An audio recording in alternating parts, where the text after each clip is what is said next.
Like Penn State won a thriller of a game. It wasn't wasn't the cleanest game, but it was a game with lots of ups and downs and twists and turns. With a cauldron of emotions.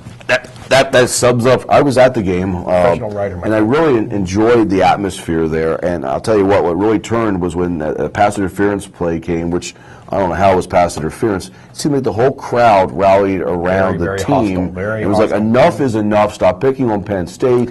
And it was just phenomenal. Let me ask you, you're there. Describe what the atmosphere was like during the game and what it might do for the recruits. And there was tons of recruits sitting there on the sidelines as well, standing there. It really was. It was the best. It was the best crowd in years. I mean, some of these crowds that they've had in recent years have been. I think they've exaggerated the actual crowd, and that was not the case. And I'll tell you what. When they scored to go ahead 21-10, I think it was. And they pulled out they threw the Neil Diamond Sweet Caroline card on the table. And I mean, the press box was shaking and swaying, wow. which is it's not the first time that's happened, but it's the first time it's happened in a while. It's pretty cool. That's pretty neat.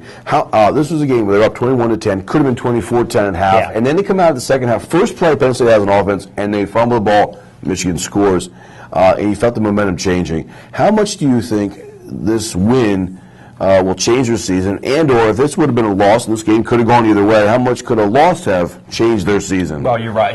It's one of those games where you could say they were lucky to win, but if they'd have lost, you would say they were unlucky to have lost. Yeah. And the season would have gone. I think it's huge either way. If they lose that game, and then you're stewing over it over a bye week, and then going to Ohio State. I mean, you're really looking down the barrel of maybe this is going to go off the rails completely. And now it feels different, and it looks different, and they have to be somewhat optimistic. I mean, obviously they're going to be a significant underdog going into Ohio State, but some optimism going into that, and then 3 in a row that I would say probably should win. So you can see your way to 7 or 8 wins here. I think that's not even overly optimistic. I think optimistic is better than that.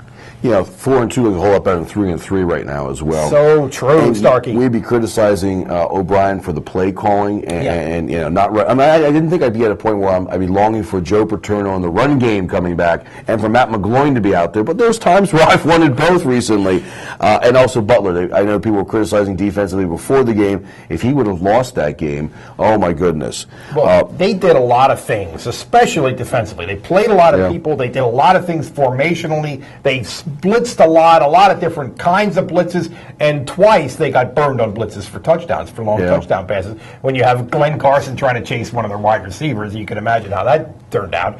But overall, I thought there was a lot to like about what they did defensively. Michigan ran 90 plays, probably 70 of them Penn State, you would say, won the play. Yeah. So lots of individual things, small picture things that got better on Saturday. Well, let's stay with that individual idea. Individual who impressed you, and maybe individually who did not impress you. What do you want to see more out of? C.J. Alani in the defensive end, and Anthony Settle, the other defensive end. I mean, those two guys were just. I mean, they played better than I thought they were capable of playing. To tell you the truth, I thought Mike Hall, the linebacker, had his best game since he's been coming off this nagging knee injury. I thought Naeem Wortman, the other linebacker, had his best game. So those 3 linebackers, Carson is the third one. Did what he always does. So those 3 guys, I mean, I thought they looked like Penn State linebacker U again, and the defensive line, and I just thought, and I thought Belton made a step forward. He wasn't spectacular, but he made a step forward.